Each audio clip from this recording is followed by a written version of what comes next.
दोस्तों आप सभी को नमस्कार। आज हमारी बीपीएससी मेंस सीरीज की 24वीं क्लास होगी और इस क्लास में चर्चा करेंगे जीएस पेपर 2 के विज्ञान और प्रौद्योगिकी सेगमेंट से एक इंपॉर्टेंट टॉपिक पर। आज का हमारा टॉपिक होगा use of technology in pollution control. प्रदूषण नियंत्रण में विज्ञान और प्रौद्योगिकी की क्या भूमिका है, क्या इसके उपयोग हो सकते हैं। इस टॉपिक से संबंधित सभी पहलुओं पर हम चर्चा करेंगे जैसे हम अपनी क्लासेस पढ़ते हैं। इसमें देखेंगे क्या होता है प्रदूषण, जो हमारे क्वेश्चन की भूमिका हो सकती है, प्रदूषण के क्या प्रकार होते हैं, प्रदूषण को बढ़ाने वाले कारक क्या हैं, भारत की वर्तमान स्थिति क्या है पॉल्यूशन के संबंध में, पॉल्यूशन के क्या इफेक्ट, क्या प्रभाव पड़ते हैं, और फिर देखेंगे हम लोग प्रदूषण नियंत्रण में विज्ञान और प्रौद्योगिकी की क्या भूमिका हो सकती है। आगे हम पढ़ेंगे प्रदूषण नियंत्रण हेतु सरकारी प्रयास, क्या प्रयास किए गए हैं पॉल्यूशन कंट्रोल करने में, लेकिन उसके बावजूद भी कुछ समस्याएं, कुछ चुनौतियां, बाधाएं अभी बनी हुई, जिसके कारण पॉल्यूशन की एक बड़ी समस्या न केवल भारत में बल्कि पूरे विश्व में मौजूद है। तो वो क्या समस्याएं, क्या चुनौतियां हैं, इनको पढ़ेंगे। और उसके बाद में सजेशन के रूप में हम लोग देखेंगे वे फॉरवर्ड हमारा क्या हो सकता है क्वेश्चन का, और लास्ट में कंक्लूजन। तो एक क्वेश्चन फॉर्मेट में इस क्लास को हम लोग पढ़ेंगे, जैसे पिछली क्लासेस भी हम लोग इसी फॉर्मेट में पढ़ रहे हैं, ताकि एग्जाम में किसी भी प्रकार से क्वेश्चन पूछा जाए वो आप लोग आसानी से लिख ले जाएं। तो देर न करते हुए इस टॉपिक को स्टार्ट करते हैं। चैनल पर नए हो तो चैनल को सब्सक्राइब कर नोटिफिकेशन बिल को जरूर प्रेस कर दें, ताकि ऐसे महत्वपूर्ण क्लासेस आप तक सबसे पहले पहुंचते रहें। हम लोग सबसे पहले चर्चा करेंगे प्रदूषण क्या होता है। आज सभी देशों में विकास की अंधी दौड़ ने पर्यावरण, पारिस्थितिकी और मानवीय सभ्यता को खतरे में डाल दिया है। तीव्र शहरीकरण, औद्योगिकरण और प्राकृतिक संसाधनों के अंधाधुंध दोहन के परिणाम स्वरूप पर्यावरण में प्रदूषण का स्तर लगातार बढ़ता जा रहा है। अगर हम प्रदूषण को परिभाषित करें तो कह सकते हैं कि पर्यावरण के जैविक और अजैविक घटकों में होने वाला अवांछनीय परिवर्तन, जिससे जीवन व पारिस्थितिकी तंत्र पर नकारात्मक प्रभाव पड़ता हो, प्रदूषण कहलाता है। पर्यावरण में दो प्रकार के घटक होते हैं। एक जैविक घटक, जैविक घटक का मतलब जिसमें जीवन होता है। इसमें उत्पादक, उपभोक्ता, अपघटक शामिल होते हैं। उत्पादक वे होते हैं जो अपना भोजन स्वयं बनाते हैं, जिसमें पेड़ पौधे और अन्य पादप वनस्पतियां आती हैं। उपभोक्ता जो अपना भोजन स्वयं नहीं बना पाते हैं, वो अन्य उत्पादकों पर निर्भर होते हैं, जिसमें जीव जंतु ये सभी आते हैं। अपघटक जो मृत जीवियों पर निर्भर होते हैं, जिसमें बैक्टीरिया और अन्य सूक्ष्म जीव होते हैं। ये जब किसी जीव जंतु की मृत्यु हो जाती है तो अपघटक जो होते हैं उसके द्वारा अपना भोजन प्राप्त करते हैं। अजैविक घटक में जिसमें जीवन नहीं होता है, जैसे वायु, जल, मृदा, ताप, दाब, ये सारे अजैविक घटक होते हैं। तो प्रदूषण क्या करता है, पर्यावरण के जैविक और अजैविक घटक में एक अवांछनीय परिवर्तन की स्थिति उत्पन्न करता है, जो जीवन और पारिस्थितिकी तंत्र पर प्रतिकूल या नकारात्मक प्रभाव डालता है। अगर हम प्रदूषण के प्रकारों की बात करें तो यह मुख्यतः 8 प्रकार के होते हैं, जिसमें वायु प्रदूषण, जल प्रदूषण, ध्वनि प्रदूषण, मृदा प्रदूषण, तापीय प्रदूषण, रेडियो एक्टिव प्रदूषण, ठोस अपशिष्ट प्रदूषण और ई अपशिष्ट प्रदूषण। अगर एग्जाम में पॉल्यूशन को एक्सप्लेन करने के लिए आ जाए तो आप एक एक प्रदूषण को एक्सप्लेन भी कर सकते हैं। जैसे वायु प्रदूषण क्या होता है। वायु प्रदूषण का मतलब आप जानते हैं कि वायुमंडल में कई प्रकार की गैसेज होती हैं। Nitrogen gas, oxygen, argon, carbon dioxide gas, methane, sulphur, ये सारी गैसेज होती हैं। लेकिन जब इन गैसेज में निरंतर वृद्धि हो जाती है, जिससे जो वायु की गुणवत्ता होती है उसका ह्रास हो जाता है, तो वो वायु प्रदूषण की स्थिति उत्पन्न कर देती है। जैसे इस समय देख रहे हैं दिल्ली में पराली जलाने के कारण लगातार जो वहाँ की वायु की जो गुणवत्ता है उसमें ह्रास हो रहा है। जीवाश्म ईंधन के कारण ग्रीन हाउस गैसेज बढ़ रही हैं। कार्बन डाइऑक्साइड गैस में लगातार वृद्धि हो रही, जिससे वायु की गुणवत्ता जो है वो ह्रास हो रही, जिससे मानव और पूरी पारिस्थितिकी तंत्र पर एक नेगेटिव इंपैक्ट पड़ता है। तो ये हो गया वायु प्रदूषण। उसी प्रकार से जल प्रदूषण। जल प्रदूषण का मतलब जब जल जो है वो दूषित हो जाता है। जैसे औद्योगिकरण से निकलने वाला जो जल होता है, हमारे घरों के जो सीवर होते हैं उनसे जो निकलने वाला जल होता है वो भूमिगत जल को दूषित करते हैं। दूसरी चीज, अगर वो नदी तालाबों में जाता है तो उस नदी तालाब के जल को भी दूषित कर देते हैं, जिससे जो वहाँ के जीव जंतु होते हैं, वनस्पतियाँ होती हैं, उस पर जो है नकारात्मक प्रभाव पड़ता है, वो नष्ट हो जाते हैं। ध्वनि प्रदूषण क्या होता है। WHO द्वारा कुछ डेसिमल नंबर डिसाइड किए गए हैं। अगर उन नंबरों से अधिक वहाँ ध्वनि होती है तो वो ध्वनि प्रदूषण के अंतर्गत आता है। मृदा प्रदूषण, जानते हैं कि हम लोग कृषि वगैरह करते हैं तो उसमें उर्वरक, कीटनाशक दवाओं का बड़े स्तर पर प्रयोग करते हैं, जिससे मिट्टी की जो उर्वरता होती है वो खत्म हो जाती है और वह मृदा प्रदूषण की स्थिति होती है। तापीय प्रदूषण, शहरों में तापीय प्रदूषण की स्थिति लगातार बढ़ती जा रही है। औद्योगिकरण के कारण क्या होता है, जो वहाँ का आसपास का एरिया होता है वहाँ का तापमान जो होता है अन्य क्षेत्रों से अधिक होता है, जिसके कारण वहाँ हम थर्मल पोल्यूशन, तापीय प्रदूषण देख सकते हैं। रेडियो एक्टिव प्रदूषण क्या होता है, जो नाभ की रिएक्टर होते हैं, नाभ की हथियार बनाने के समय जो रेडियो एक्टिव विकिरण निकलती हैं, या फिर नाभिकीय रिएक्टर के समय जो जल का यूज होता है उससे जो है रेडियो एक्टिव प्रदूषण बड़े स्तर पर बढ़ता है। ठोस अपशिष्ट पदार्थ, आप जानते हैं कि जो पॉलीथीन हो गया या फिर अन्य जो कॉस्मेटिक सामानें हो गई, हम लोग जो प्लास्टिक बोतल की जो पानी पीते हैं, ये सारा जो पॉल्यूशन होता है वो ठोस अपशिष्ट प्रदूषण के अंतर्गत आता है। ई अपशिष्ट पदार्थ डिजिटलीकरण के कारण लगातार इलेक्ट्रॉनिक और इलेक्ट्रिकल वस्तुएं जो हैं वो बढ़ती जा रही हैं, जिससे ई अपशिष्ट प्रदूषण भी लगातार बढ़ रहा है। तो इस तरीके से ये मुख्य 8 प्रकार हैं प्रदूषण के। अब हम देखेंगे प्रदूषण को बढ़ाने वाले क्या कारक हैं। तो आप इमेजिन कर सकते हैं कि प्रदूषण किसके कारण बढ़ सकता है। जैसे पहला, तीव्र औद्योगिकरण। औद्योगिकरण के कारण क्या होता है, जो अपशिष्ट जल निकलता है उसके कारण जल और मृदा प्रदूषण, जो उससे धुआं निकलता है, चिमनियों से हम देखते हैं कई प्रकार की गैसेस निकलती हैं, ग्रीन हाउस गैसेस निकलती हैं, जिससे एयर पोल्यूशन बड़े स्तर पर बढ़ता है। तो तीव्र औद्योगिकरण समग्र रूप से प्रदूषण को बढ़ाने में इसकी अहम भूमिका होती है। शहरीकरण का हम देख रहे हैं लगातार विस्तार हो रहा है, जिसके कारण पोल्यूशन और अधिक बढ़ रहा है। जीवाश्म ईंधन का दहन, ये भी प्रदूषण को बढ़ाने में अग्रणी भूमिका है। यातायात संसाधनों में लगातार वृद्धि, और यातायात के कारण जो व्हीकल होते हैं उनमें जो गैसेज ऊर्जा का यूज होता है, पेट्रोल डीजल, ये सारी चीज़ें जो हैं पोल्यूशन को बढ़ाने में अहम भूमिका निभाती हैं। जनसंख्या में वृद्धि, कृषि गतिविधियां जिसके कारण रासायनिक उर्वरक और अन्य, जैसे देख रहे हैं कि पराली जलाने के कारण दिल्ली में और अन्य वहाँ के आसपास के क्षेत्र में एयर पोल्यूशन कितना अधिक बढ़ जाता है। वनों की कटाई के कारण जो कार्बन डाइऑक्साइड एब्जॉर्ब करने की कितनी इसकी अधिक क्षमता होती है वनों की, और वनों की कटाई के कारण एयर पोल्यूशन, वनों की कटाई के कारण मिट्टी का जो है लगातार क्षरण होता है, इससे मृदा प्रदूषण। तो ये सारे कारक हैं जो पोल्यूशन को और अधिक बढ़ाते हैं। जो आपकी खनन गतिविधियां होती हैं, कोयला खनन व अन्य जो खनिज संसाधन निकाले जाते हैं, तो उससे क्या होता है, बड़े स्तर पर गैसेस वहां से प्रोड्यूस होती हैं जो पोल्यूशन को बढ़ाती हैं। इलेक्ट्रिक और इलेक्ट्रॉनिक उपकरणों का बढ़ता प्रयोग, आज डिजिटलीकरण का दौर चल रहा है और डिजिटल के कारण इलेक्ट्रॉनिक और इलेक्ट्रिक सामानों का बड़े स्तर पर यूज हो रहा है, जिससे आज ई अपशिष्ट जो प्रदूषण है वो निरंतर बढ़ रहा है। न्यूक्लियर प्रक्रियाओं का अनुप्रयोग, हम देख रहे हैं कि स्वच्छ प्रौद्योगिकी में नाभिकीय रिएक्टर की लगातार बातें हो रही हैं और उसका बड़े स्तर पर अब अनुप्रयोग भी स्टार्ट हो गया। लेकिन नाभिकीय रिएक्टरों के कारण भी नाभिकीय जो प्रदूषण होता है, रेडियो एक्टिव प्रदूषण, ये भी बड़े स्तर पर होता है। तो ये कुछ कारक हैं जो पोल्यूशन को लगातार बढ़ा रहे हैं, और इन कारकों में देख रहे हैं कि वर्तमान में लगातार वृद्धि हो रही है, और इनकी वृद्धि के कारण पोल्यूशन में भी लगातार वृद्धि हो रही है। आप देखेंगे भारत की क्या वर्तमान स्थिति है पॉल्यूशन के संबंध में। तो इसमें हम वो एयर पॉल्यूशन के संबंध में रिपोर्ट देख लेंगे, नीति आयोग के द्वारा जल के संबंध में क्या स्थिति है। तो इस तरीके से डिफरेंट टाइप में हम पॉल्यूशन की स्थिति देखेंगे। विश्व वायु गुणवत्ता रिपोर्ट 2021 जो WHO द्वारा निकाली जाती है, इसके अनुसार मध्य एवं दक्षिण एशिया के 15 सबसे प्रदूषित शहरों में से 11 शहर भारत में स्थित है। तो आप भारत की स्थिति देख सकते हैं पूरी दुनिया में कि अगर हम 15 सबसे प्रदूषित शहरों की बात करें मध्य और दक्षिण एशिया में, तो 11 शहर जो हैं केवल भारत में ही स्थित हैं। और यह रिपोर्ट है विश्व वायु गुणवत्ता रिपोर्ट जो WHO द्वारा निकाली जाती है। नई दिल्ली लगातार चौथे वर्ष पूरी दुनिया की सर्वाधिक प्रदूषित राजधानी बन गई है। तो ये पूरी दुनिया की बात हो रही है कि जो दिल्ली है वह पूरी दुनिया में सबसे प्रदूषित राजधानी है, और यह लगातार 4 वर्षों से यह ऐसी स्थिति बनी हुई है। अगर हम बिहार के कॉन्टेक्स्ट में देखें तो जो पटना शहर है वह शीर्ष 50 प्रदूषित शहरों में शामिल है पूरी दुनिया के। और अभी हाल ही में जो रिपोर्ट आई है नीति आयोग द्वारा जो एयर पोल्यूशन के संबंध में निकाली जाती है, उसमें भारत के 3 सबसे प्रदूषित शहरों में पटना का भी स्थान है, जिसमें पहला है आपका नई दिल्ली, और दूसरा स्टेट उत्तर प्रदेश, और तीसरा जो राज्य है वह बिहार है जो भारत में सबसे ज्यादा प्रदूषित है। नीति आयोग की एक डाटा कहता है कि भारत में लगभग 70% धरातली जल पीने योग्य नहीं है, और जो पानी है जानते हैं कि बिना पानी के सब सूना है। और नीति आयोग का यह डाटा कह रहा है कि जल प्रदूषण की कितनी बड़ी ट्रेजेडी जो है इंडिया में होने वाली है, और 70% जो धरातल का जल है वो आज पीने योग्य नहीं है, और इसके कारण बड़े स्तर पर जल संबंधी बीमारियां, रोग देखने को मिल रहा है।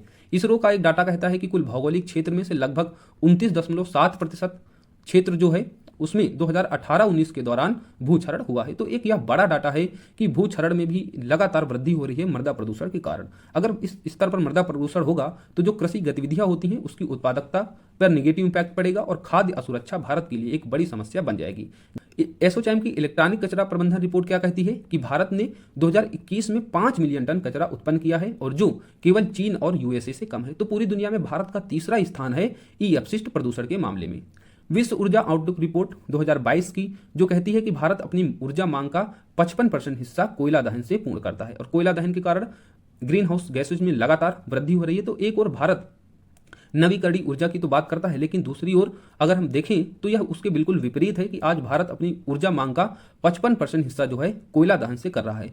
और यह स्थिति केवल यहां तक नहीं बनी हुई है, यह रिपोर्ट यह भी कहती है कि 2022 में कोयला उत्पादन में सकारात्मक वृद्धि हुई है, और 2030 तक यह अपनी चरम स्थिति पर होगा। अर्थात कोयले से जो ऊर्जा की मांग है इसमें और भी अधिक परसेंटेज की वृद्धि होने की संभावना है। तो इस तरीके से हम देख सकते हैं भारत की जो वर्तमान स्थिति है वह पॉल्यूशन के मामले में कितनी अधिक गंभीर बनी हुई है और इस स्थिति के कारण क्या इम्पैक्ट पड़ सकते हैं वो अब हम पढ़ेंगे। इसमें हम देखेंगे मानव पर क्या पॉल्यूशन का इम्पैक्ट पड़ता है, पर्यावरण पर क्या प्रभाव पड़ता है और जलवायु मौसम पर क्या प्रभाव पड़ता है। अगर मानवीय प्रभाव की बात करें पॉल्यूशन के कारण तो उसमें सबसे गंभीर जो समस्या है वह मनुष्य की स्वास्थ्य संबंधी समस्या है। पॉल्यूशन के कारण लगातार रोगों में वृद्धि हो रही है और मनुष्य की स्वास्थ्य संबंधी समस्याएं बढ़ रही है और भारत का आप जानते हैं हेल्थ इंफ्रास्ट्रक्चर अभी भी बहुत ही जर्जर अवस्था में बना हुआ है, जिसके कारण यह और भी समस्या जो है जटिल और सुभेद्य बन जाती है। पॉल्यूशन के कारण मनुष्यों में श्वास लेने में कठिनाई, जन्मजात विकृतियां अर्थात पॉल्यूशन के कारण आनुवांशिक रोग भी जो हैं वो उत्पन्न होते हैं, मानसिक रोग, अन्य रोगों में लगातार वृद्धि हो रही है। अगर हम एक डाटा कोट करें तो आज पूरी दुनिया में प्रदूषण से होने वाली मौतों में भारत का प्रथम स्थान है। तो आप समझ सकते हैं पॉल्यूशन की गंभीरता को कि पूरी दुनिया में अगर हम बात करें प्रदूषण के कारण होने वाली मौतों में तो उसमें भारत का पहला स्थान है। और स्वास्थ्य संबंधी अगर समस्याएं लगातार बढ़ेंगी, रोगों में वृद्धि होगी तो इससे आउट ऑफ पॉकेट व्यय जो है उसमें भी लगातार वृद्धि हो रही है। उदाहरण के लिए भारत में स्वास्थ्य सेवाओं में होने वाला जो व्यय है वह लगभग 60% है। आउट ऑफ पॉकेट व्यय का मतलब होता है कि मनुष्य जितने पैसे कमाता है उस पैसे का कितने % जो है स्वास्थ्य संबंधी आवश्यकताओं पर खर्च करता है। तो अगर मनुष्य कोई 100 रुपए कमा रहा है तो उसका 60% अर्थात 60 रुपए वो स्वास्थ्य संबंधी आवश्यकताओं में खत्म कर दे रहा है। तो इससे क्या होगा, गरीबी बढ़ेगी। जिसके पास पैसा नहीं है तो उसके पास क्या हो जाएगा, वो और भी गरीब हो जाएगा इस स्वास्थ्य संबंधी समस्याओं के कारण, क्योंकि मनुष्य इलाज तो करवाता है। आप जानते हैं कि गरीब आदमी को अगर बीमारी हो जाती है तो अपना घर बार सब कुछ बेच देता है स्वास्थ्य संबंधी आवश्यकताओं में। तो ये गरीबी को तो बढ़ाती है, दूसरी तरीके से वित्तीय असमानता को भी बढ़ावा देती है। तो इस तरीके से स्वास्थ्य संबंधी समस्याएं जो हैं वो डायरेक्ट इनडायरेक्ट रूप से मानव पर जो है एक समग्र विकास में उसकी बड़ी बाधा बनी हुई है। और इसकी अगर हम तीसरा इम्पैक्ट देखें तो खाद्य असुरक्षा हमने बात की, जो मृदा प्रदूषण के कारण कृषि जो उत्पादकता है उसमें लगातार गिरावट हो रही है और वर्ल्ड हंगर इंडेक्स इस ओर इशारा कर रहा है कि 121 देशों में इस बार जो 2022 की रिपोर्ट आई है उसमें भारत का 107वां स्थान है और यह पूरे एशिया में निम्नतम दूसरा स्थान हो गया है। तो इस तरीके से खाद्य असुरक्षा एक बड़ा जो है मुद्दा बन रहा है और ये कहीं ना कहीं पॉल्यूशन से डायरेक्ट जुड़ा हुआ है। लोगों की जीवन प्रत्याशा में कमी देखी जा रही है, तो ये मानवों पर जो है इम्पैक्ट प्रमुख रूप से, जिसमें जीवन प्रत्याशा में कमी, खाद्य सुरक्षा, आउट ऑफ पॉकेट व्यय में वृद्धि, स्वास्थ्य संबंधी समस्याएं, ये सारे जो है इम्पैक्ट पॉल्यूशन के कारण लगातार बढ़ रहे हैं और ये सभी मानव के समग्र विकास में एक बड़ी बाधा है। अगर हम पर्यावरण पर प्रभाव की बात करें तो इससे क्या होता है, ये जो पॉल्यूशन होता है वह प्रकाश संश्लेषण की प्रक्रिया को बाधित करती है। अगर प्रकाश संश्लेषण की प्रक्रिया सुचारू रूप से नहीं होगी तो जो पौधों का विकास है वो नहीं हो पाता है और जब पौधों का विकास नहीं होगा तो जो वन होंगे वो और भी खत्म हो जाएंगे, जिससे पॉल्यूशन का जो इम्पैक्ट है वो और ज़्यादा पर्यावरण और इस मानवीय सभ्यता पर पड़ेगा। जैव विविधता में कमी आएगी। जलवायु परिवर्तन पर हम बुरा प्रभाव इसका देख सकते हैं, क्योंकि हम देख रहे हैं कि समुद्र में लगातार प्लास्टिक जो कचरा है वो बढ़ता जा रहा है और उद्योगों से होने वाला जो अपशिष्ट है नदियों के द्वारा जो है वो समुद्र में ही जाकर मिल जाता है। तो इसके कारण क्या होता है, जलीय परितंत्र पर बुरा प्रभाव पड़ रहा है। अभी हाल ही में एक रिपोर्ट आई कि जो ऑस्ट्रेलिया की जो कोरल रीफ देखते हैं उसमें जो है बड़े स्तर पर गिरावट आई और वो कहीं ना कहीं जल परितंत्र पर एक निगेटिव इम्पैक्ट है जो पॉल्यूशन के कारण देखा जा सकता है। पादप वनस्पतियां और जीव जंतुओं का लगातार उसमें क्षय हो रही है, उसमें कमी देखने को मिल रही है और मृदा प्रदूषण, मृदा क्षरण, ये सारे जो इम्पैक्ट हैं वो पर्यावरण पर बड़े स्तर पर देखने को मिल रहे हैं और ये सब पॉल्यूशन के कारण जो है हो रहा है। जलवायु और मौसम पर क्या प्रभाव पड़ता है पॉल्यूशन से, तो पॉल्यूशन के कारण जो गैसेज होती हैं, ग्रीन हाउस गैसेज में वृद्धि हो रही है, जिससे जलवायु परिवर्तन आज पूरी दुनिया का सबसे बड़ा मुद्दा बन गया है।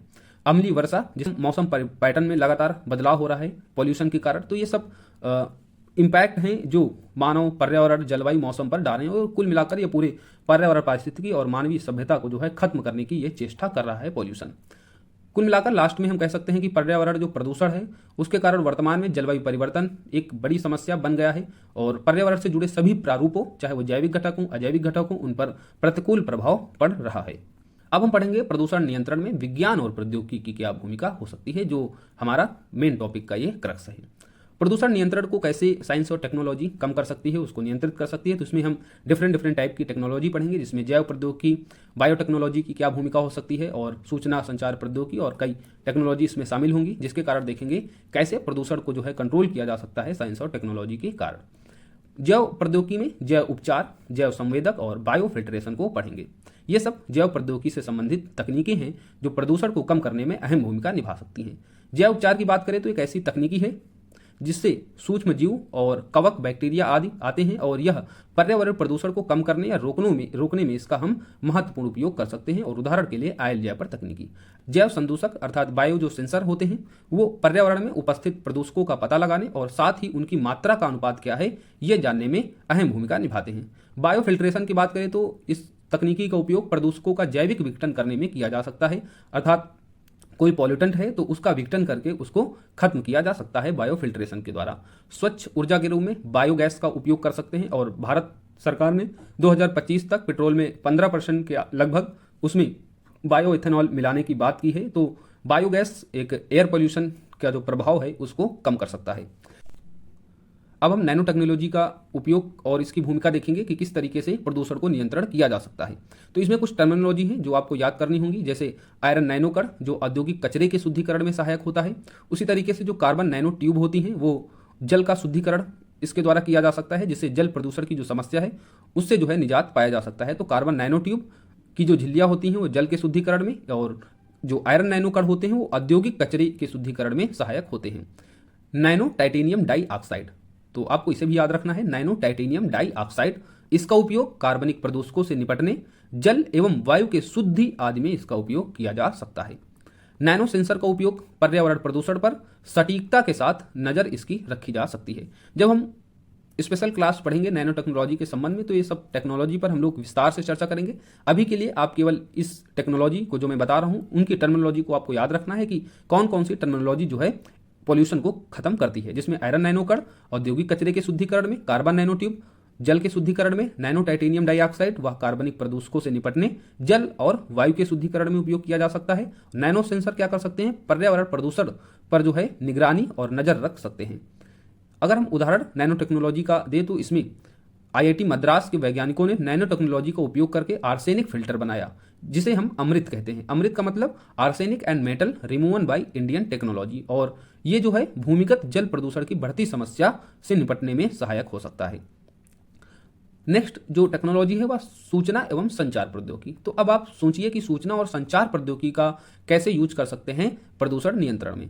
तो सूचना और जो संचार प्रौद्योगिकी होता है, जो ब्रॉडबैंड सेवाएं और इंटरनेट कनेक्टिविटी जिसके अंतर्गत आती है, इसके द्वारा क्या वीडियो कॉन्फ्रेंस और ऑनलाइन संवाद स्थापित करके बड़ी बड़ी जो व्यावसायिक बैठकें होती हैं, मीटिंग होती हैं, तो उसके दौरान होने वाले खर्च को पहले तो कम किया जा सकता है, इसको बचाया जा सकता है। लेकिन अगर हम पोल्यूशन के संदर्भ में देखें तो ग्रीन हाउस गैसेज की जो उत्सर्जन होता है, अगर ये लोग मीटिंग करने अपने अपने घरों से जाएंगे ऑफिस, तो यातायात संसाधनों का यूज करेंगे और जिसके कारण जो है ये ग्रीन हाउस गैसेज में वृद्धि होगी, और इस समस्या को जो है कम किया जा सकता है संचार और सूचना प्रौद्योगिकी के द्वारा। तो देश विदेश में होने वाली बैठकें जिसमें जानते हैं कि बड़े बड़े देशों के जो है नेता लोग आते हैं, अगर हम अपने देश की बात कर लें तो कोई मीटिंग होती है तो उसमें पूरी फोर्स जाती है, देखते हैं 20, 25, 30 गाड़ियां जो हैं उसके पीछे जा रही हैं, तो उससे निकलने वाला जो पॉल्यूशन होता है उसको कम कर सकते हैं सूचना और संचार प्रौद्योगिकी के द्वारा, जो ऑनलाइन वीडियो कॉन्फ्रेंस होती है। और कोविड-19 के टाइम देखा गया है कि यातायात संसाधनों की जो है संख्या कम होने की वजह से जो एयर पोल्यूशन था उसमें बड़े स्तर पर गिरावट देखी गई थी। जो चौथी टेक्नोलॉजी है वह अतिचालकता पर आधारित प्रौद्योगिकी। अतिचालकता को पहले हम जान लेते हैं क्या होती है, क्योंकि ये नई टेक्नोलॉजी है और इस संदर्भ में थोड़ा सा इसको डिटेल में हम लोग देख लेते हैं, समझ लेते हैं। जो अतिचालकता होती है, कुछ पदार्थ ऐसे होते हैं जिनमें विद्युत धारा प्रवाहित की जाए तो बिना किसी ऊर्जा क्षय के निरंतर प्रभावित होते रहेंगे, और ऐसे पदार्थ क्या कहलाते हैं, अतिचालक। तो अतिचालक कौन से पदार्थ होते हैं कि जिनमें अगर विद्युत प्रवाहित की जाए तो उसमें कोई ऊर्जा का क्षय किए हुए वो निरंतर जो है प्रभावित होते रहेंगे, और उनका यह जो विशेष गुण होता है वह अतिचालकता सुपर कंडक्टिंग कहलाता है। इस दशा में पदार्थ के भीतर जो चुंबकीय क्षेत्र होता है वो भी शून्य हो जाता है। अब उदाहरण के लिए आपको जो इंपॉर्टेंट इसमें याद करना है, केवल मैंने अतिचालकता के कारण जो टेक्नोलॉजी का यूज होता है उसको समझाने के लिए इसे डिफाइन किया, वरना आप जो है अपने एग्जाम में केवल इस एग्जाम्पल को कोट कर सकते हैं। मैग्लेव एक ट्रेन होती है जो मैग्नेटिक लेविटेशन तकनीकी पर कार्य करती है। इस तकनीकी में अतिचालकता पर आधारित शक्तिशाली चुंबकत्व का प्रयोग करके वाहन को सतह से लगभग 1 से 6 इंच ऊपर लटकाकर चलाया जाता है। तो हमने देखा जो अतिचालक पदार्थ होते हैं, पहली चीज तो ऊर्जा का क्षय किए हुए बिना ये निरंतर प्रभावित हो सकते हैं। दूसरी चीज देखा कि पदार्थ के भीतर चुंबकीय क्षेत्र यहाँ पर शून्य हो जाता है। तो अतिचालकता आधारित शक्तिशाली चुंबकत्व का प्रयोग करते हुए लेविटेशन तकनीकी पर एक मैग्लेव ट्रेन बनाई जाती है, और यह जो ट्रेन होती है वह सतह से लगभग 1 से 6 इंच ऊपर हो जाती है, जिसके कारण क्या होता है, जो ध्वनि प्रदूषण होती है उसमें व्यापक कमी आती है, लगभग 65 से 75 डेसिबल तक। और वही वायु प्रदूषण नहीं होता है, क्योंकि यहाँ पर ऊर्जा का क्षय नहीं हो रहा है तो वायु पोल्यूशन नहीं होगा। दूसरी चीज, जब 1 से 6 इंच ऊपर चलेगी तो जो ध्वनि प्रदूषण होती है उसकी भी समस्या यहाँ पर खत्म हो जाती है। तो इस तरीके से अतिचालकता पर आधारित जो टेक्नोलॉजी है इसका उपयोग हम वायु प्रदूषण और ध्वनि प्रदूषण को समाप्त करने, उसको नियंत्रित करने में कर सकते हैं। Next, laser technology. Laser technology का प्रयोग हम हवा में मौजूद हानिकारक गैसों और प्रदूषकों का पता लगाने में इसका यूज कर सकते हैं। नेक्स्ट, स्वच्छ प्रौद्योगिकी का उपयोग, जो जीवाश्म ईंधन के दहन से उत्सर्जित ग्रीन हाउस गैस व अन्य हानिकारक गैसों के उत्सर्जन का जो है उसको कम किया जा सकता है। स्वच्छ प्रौद्योगिकी कौन कौन सी होती हैं? जैसे सौर ऊर्जा, जिसमें सौर फोटोवोल्टिक सेल तकनीकी, सौर तापीय ऊर्जा, जो आपके सौर ऊर्जा होते हैं उसमें फोटोवोल्टिक सेल तकनीकी के द्वारा उनका निर्माण किया जाता है। हाइड्रोजन ऊर्जा, जो फ्यूल सेल तकनीकी पर आधारित होते हैं। तो ये सारी स्वच्छ ऊर्जा प्रौद्योगिकी हैं, जिसके कारण जो कोयले के द्वारा जो जीवाश्म ईंधन का दहन होता है और उससे एयर पोल्यूशन व अन्य पोल्यूशन बढ़ते हैं, तो उसको जो है कम किया जा सकता है इन स्वच्छ प्रौद्योगिकी के कारण। और आज देख रहे हैं कि भारत सरकार बड़े स्तर पर सौर ऊर्जा प्रौद्योगिकी, हाइड्रोजन ऊर्जा प्रौद्योगिकी को जो है वो बढ़ावा दे रही है। अब देखेंगे प्रदूषण के नियंत्रण करने हेतु कुछ भारत सरकार के किए गए प्रयास, और इसमें कुछ योजनाएं, कुछ पहल होंगी जिनको आपको IGTs याद करना होगा। जैसे केंद्रीय पर्यावरण प्रदूषण नियंत्रण बोर्ड का गठन 1974 में किया गया था, पोल्यूशन को नियंत्रित करने, कम करने में। नेक्स्ट, वायु प्रदूषण को कम करने के लिए वायु प्रदूषण और नियंत्रण एक्ट 1981 में इसको लाया गया, और इसमें जो है वर्ष 1987 में ध्वनि प्रदूषण को भी इस एक्ट में शामिल कर लिया गया। तो वायु प्रदूषण नियंत्रण अधिनियम 1981, और इसमें ध्वनि प्रदूषण को कब शामिल किया गया? 1987 में। जल प्रदूषण नियंत्रण रोकथाम अधिनियम, जल प्रदूषण को नियंत्रित करने के लिए एक एक्ट बना, कब? 1974 में, जल प्रदूषण नियंत्रण एवं रोकथाम अधिनियम। नमामि गंगे कार्यक्रम 2014 में लाया गया, जल प्रदूषण की समस्या और नदी को स्वच्छ करने के लिए। मैंने हर प्रदूषण से संबंधित प्रयासों में डिफरेंट टाइप की योजनाएं ली, जिसमें जल वायु प्रदूषण हमने अभी पढ़ लिया है, और ठोस अपशिष्ट प्रदूषण से निपटने के लिए ठोस अपशिष्ट प्रबंधन नियम 2016 में लाए गए। ई कचरा प्रबंधन से निपटने के लिए ई कचरा प्रबंधन नियम जो 2016 में, इन्हें भी बनाया गया, और राष्ट्रीय हरित अधिकरण NGT एक्ट 2010 में इसका गठन किया गया। और नेक्स्ट, राष्ट्रीय स्वच्छ वायु कार्यक्रम। तो ये सभी प्रयास हैं भारत सरकार के जो प्रदूषण को नियंत्रण और उसको कम करने के लिए लाए गए। कुछ अंतर्राष्ट्रीय प्रयास भी हैं, जिसमें एजेंडा 21 देख सकते हैं, क्योटो प्रोटोकॉल, पेरिस समझौता, बेसल कन्वेंशन, वियना कन्वेंशन, इस तरीके से कुछ अंतर्राष्ट्रीय प्रयास हैं, और इन सभी प्रयासों में जो है भारत शामिल है, और ये प्रयास कहीं ना कहीं एयर पोल्यूशन, जो ये पोल्यूशन है, इन सबको समाप्त करने की बात करता है। अब हम पढ़ेंगे प्रदूषण नियंत्रण में क्या समस्याएं, क्या चुनौतियां, क्या बाधाएं बनी हुई हैं। इन सारे प्रयासों के बावजूद भी आज भारत में लगातार प्रदूषण का स्तर बढ़ता जा रहा है, तो इसके पीछे क्या चुनौतियां हैं? तो उसमें सबसे पहले विकास और जलवायु परिवर्तन का मुद्दा। आज भारत के सामने एक बड़ी समस्या है कि वह अपने देश के विकास को प्राथमिकता दे, या फिर जलवायु परिवर्तन के मुद्दे से निपटने के लिए जो एयर पोल्यूशन, जो जीवाश्म ईंधन का उत्सर्जन होता है, उसको कम करे। तो भारत के सामने एक बड़ी चुनौती, बड़ी बाधा सामने आकर खड़ी हो जाती है। नेक्स्ट, भारत की बढ़ती आबादी है तो ऊर्जा की मांग में वृद्धि। हमने पीछे रिपोर्ट देखा था कि ऊर्जा की मांग जो है लगातार बढ़ रही है, और उस ऊर्जा की मांग को 55% जो है वह कोयले के कारण पूरा किया जा रहा है। इंडिया एनर्जी आउटलुक रिपोर्ट 2021 कहती है कि 2 दशकों में भारत की जो ऊर्जा मांग है उसमें 25% की वृद्धि होगी, और जब ऊर्जा मांग में वृद्धि होगी तो जीवाश्म ईंधन का जो है और भी बड़े स्तर पर उत्सर्जन होगा, जिससे पॉल्यूशन में वृद्धि होगी। नेक्स्ट, जो बड़ी समस्या है पॉल्यूशन को खत्म करने में, वह है फंड की कमी। भारत ने 2030 तक 500 गीगावाट नवीकरणीय ऊर्जा का लक्ष्य रखा है। अगर हम व्यापक स्तर पर देखें तो 2070 तक भारत ने नेट जीरो का टारगेट बनाया है, जिसके लिए वित्त की जो है एक बड़ी कमी दिखाई दे जा रही है। अगर 2030 के इस लक्ष्य को देखें 500 गीगावाट वाले के लिए, तो इसमें लगभग 2 ट्रिलियन से अधिक जो है पैसा लगेगा। अगर हम 2070 जो नेट जीरो का टारगेट है, अगर उसकी बात करें तो अभी एक हाल ही में डाटा आया कि इस टारगेट को अचीव करने के लिए भारत को लगभग 8 ट्रिलियन अमेरिकी डॉलर की आवश्यकता होगी। तो एक बड़ी समस्या है, फंड की समस्या है इस पर्यावरण प्रदूषण की समस्या से निपटने के लिए। सरकारी पहले, ये भी एक बड़ी समस्या है, और उनके क्रियान्वयन में कमी। उदाहरण के लिए राज्य प्रदूषण नियंत्रण बोर्ड को पर्याप्त संसाधन, आवश्यक विशेषज्ञता, कौशल तथा उपयुक्त उपकरण की जो है कमी जैसी अनेकों समस्याओं का सामना करना पड़ता है। अगर हम कुछ सरकारी पहलों की बात करें तो उसमें कृषिगत छूटें, जैसे उर्वरक पर सब्सिडी दी जाती है, जिसके कारण जो है मृदा प्रदूषण बढ़ता है।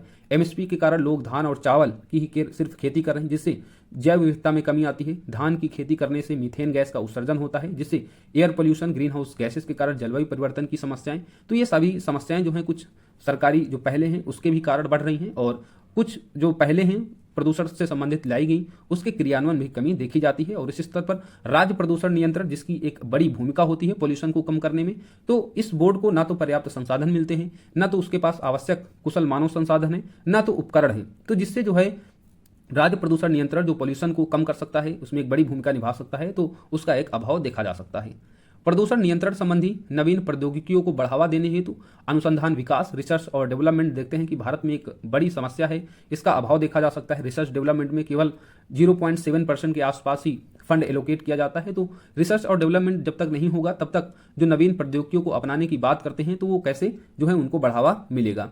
दूसरा एक बड़ी समस्या है इन प्रौद्योगिकियों को अपनाने में कि भारत में कुशल मानव संसाधन की कमी है, क्योंकि भारत की जो शिक्षा व्यवस्था है पहली स्तर पर तो उसमें कमी देखी जाती है, दूसरे स्तर पर शिक्षा व्यवस्था में जो है साइंटिफिक टेम्परामेंट की कमी देखी जा सकती है, जिसके कारण इन नवीन प्रौद्योगिकियों को अपनाने में एक बड़ी समस्या दिखती है कुशल मानव संसाधन की। उपयुक्त बुनियादी संरचना की भी कमी देखी जा सकती है। तो इस तरीके से प्रदूषण नियंत्रण में जो ये नवीन प्रौद्योगिकियों की हम बात करते हैं तो इसका एक बड़ा जो है ये बाधा और चुनौती बन जाती है इस संदर्भ में। प्रदूषण को कम करने संबंधी अंतर्राष्ट्रीय प्रतिबद्धताओं में भी कमी देखी जाती है, चाहे वो पेरिस समझौते में किया गया जो फंड की जो प्रतिबद्धता थी कि विकसित देशों द्वारा विकासशील देशों को फंड दिया जाएगा प्रदूषण और जलवायु परिवर्तन की समस्या से निपटने के लिए, तो उन सभी जगहों पर जो ये अंतर्राष्ट्रीय प्रतिबद्धताएं हैं वो पूरी होती हुई नजर नहीं आ रही हैं। अब हम वे फॉरवर्ड के रूप में कुछ सजेशन पढ़ेंगे जो भारत के समक्ष समस्याएं, चुनौतियां पर्यावरण प्रदूषण नियंत्रण को लेकर हैं, तो उस संदर्भ में क्या हमारे सुझाव हो सकते हैं। तो सबसे पहला सुझाव, सतत हरित विकास को बढ़ावा देना चाहिए। जो भारत का जो पहला मुद्दा था वह भारत अपनी विकास संबंधी गतिविधियों को आगे बढ़ाए या फिर जलवायु परिवर्तन की समस्या से वो प्राथमिक रूप से निपटे। तो इस संदर्भ में भारत को अपनी विकास गतिविधियों को बढ़ावा देना चाहिए, लेकिन उसमें सतत हरित विकास होना चाहिए, अर्थात जो आर्थिक विकास है उसमें हरित अर्थव्यवस्था का पहलू जुड़ा होना चाहिए, क्योंकि जलवायु परिवर्तन और पर्यावरण की समस्या को नकारा नहीं जा सकता है। दूसरा सजेशन हो सकता है ऊर्जा मांग को लेकर। तो ऊर्जा मांग की जो पूर्ति है उसको नवीकरणीय ऊर्जा के द्वारा हमें पूरा करना चाहिए और उस पर जो है जोर देना चाहिए। इसके लिए सौर ऊर्जा, हाइड्रोजन ऊर्जा आदि को बढ़ावा देना आवश्यक हो गया है, क्योंकि भारत अगर कोयला के कारण लगातार ऊर्जा मांग को पूरा करेगा तो जो पोल्यूशन है वो और ज़्यादा बढ़ेगा, क्योंकि कोयला का दहन के कारण अगर इलेक्ट्रिसिटी की पूर्ति की जाती है, डीजल पेट्रोल के कारण ऊर्जा की आपूर्ति की जाती है, तो सभी चीज़ें पोल्यूशन को बढ़ावा देती हैं। तो इस संदर्भ में हम नवीकरणीय ऊर्जा को बढ़ावा देकर इससे हम निजात पा सकते हैं।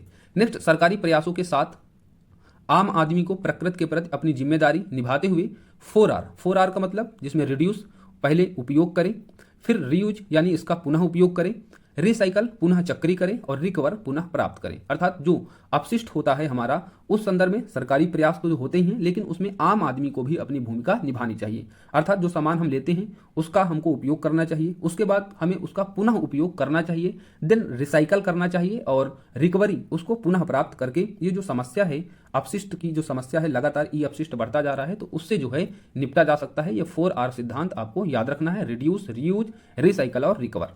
नेक्स्ट, हरित प्रौद्योगिकी को बढ़ावा देने हेतु फंड को बढ़ाना चाहिए, विशेषता रिसर्च और डेवलपमेंट में। प्रदूषण को कम करने हेतु अंतर्राष्ट्रीय जो प्रतिबद्धताएं हैं उनको जो है सुनिश्चित किया जाना चाहिए, क्योंकि जो प्रतिबद्धताएं हैं उनको हम देख रहे हैं कि पूरा नहीं किया जा रहा है। उदाहरण के लिए basal convention, Vienna convention, Kyoto protocol, Paris समझौता, ये सब जो प्रतिबद्धताएं हैं इनको पूर्ण रूप से जो है पूरा किया जाना चाहिए और इसकी सुनिश्चितता हेतु कुछ और गतिविधियों को बढ़ावा देना चाहिए, कुछ और अंतर्राष्ट्रीय प्रोटोकॉल को लाना चाहिए और एक दंडात्मक प्रावधान की व्यवस्था की जा सकती है इसके लिए। अब हम लास्ट में अपना कंक्लूजन करते हुए इस टॉपिक को खत्म करेंगे। निष्कर्षता, कंक्लूजन में हम लोग लिख सकते हैं कि निष्कर्षता, बढ़ता प्रदूषण जो पृथ्वी पर फलते फूलते पर्यावरणीय, पारिस्थितिकी एवं मानवीय सभ्यता को खत्म करने की चेष्टा कर रहा है। इसे नियंत्रण किया जाना आज प्राथमिक उद्देश्य बन गया है, किंतु विकास एवं मानव की भौतिकवादी प्रकृति ने इस ओर देखने का कम ही प्रयास कर रही है। लेकिन ऐसा और अधिक दिनों तक हुआ तो सब नष्ट हो जाएगा। आज हमने पहले क्या किया, जो ये पोल्यूशन है जिसके जो लगातार बढ़ रहा है और जिस तरीके से अंतर्राष्ट्रीय प्रतिबद्धताएं पोल्यूशन को कम करने की लाई जा रही हैं और उनको पूरा नहीं किया जा रहा है, तो इस संदर्भ में जो मनुष्य की भौतिकवादी प्रकृति है इसे देखने का कम ही प्रयास कर रही है। लेकिन इसको अगर और अधिक दिनों तक टाला गया, इस पर और अधिक दिनों तक सही से ध्यान नहीं दिया गया तो क्या होगा, सब कुछ नष्ट हो जाएगा। अगर तो आज समय की मांग है कि जीवन को पर्यावरण के अनुकूल, लाइफ फॉर एनवायरनमेंट, जो मोदी जी ने COP26 में बताया था कि जीवन जो है वो पर्यावरण के अनुकूल होना चाहिए, इसको अनुकूल बनाया जाना चाहिए पर्यावरण के, जो सतत विकास लक्ष्यों को प्राप्त करते हुए इस प्रदूषण जनित बीमारी से छुटकारा दिलाने में महत्वपूर्ण भूमिका निभा सकेगा। तो इस तरीके से हमने प्रदूषण को नियंत्रण करने में क्या विज्ञान और प्रौद्योगिकी की भूमिका हो सकती है उसको पढ़ा, और इस टॉपिक से जुड़े अन्य पहलुओं को भी पढ़ा। हमने वे फॉरवर्ड को भी शामिल किया ताकि आपका क्वेश्चन औरों से अलग हो, इनरिच हो और एग्जामिनर आपको अधिक से अधिक मार्क्स अवार्ड करे। क्या समस्याएं, क्या चुनौतियां हैं, क्या प्रयास किए गए हैं। फिर हमने डिफरेंट टेक्नोलॉजी को हमने शामिल किया जो प्रदूषण को नियंत्रण करने में अहम भूमिका निभा सकती है। क्या भारत की वर्तमान स्थिति है पोल्यूशन को लेकर, क्या पोल्यूशन का इम्पैक्ट है, पोल्यूशन क्या होता है, इसके टाइप्स क्या हैं, सारे पहलुओं को हमने डिटेल में पढ़ा। अगर यह वीडियो आपको बेनिफिशियल लगा हो तो इस वीडियो को लाइक करें, दोस्तों में इसे ज़्यादा से ज़्यादा शेयर करें, और चैनल पर नए हो तो इसे सब्सक्राइब कर नोटिफिकेशन बेल को प्रेस कर दें ताकि ऐसे महत्वपूर्ण वीडियो आप तक पहुंचते रहें। तो मिलते हैं हम लोग नेक्स्ट वीडियो क्लास के साथ में, जब तक के लिए थैंक यू, जय हिंद, पढ़ते रहें और स्वस्थ रहें।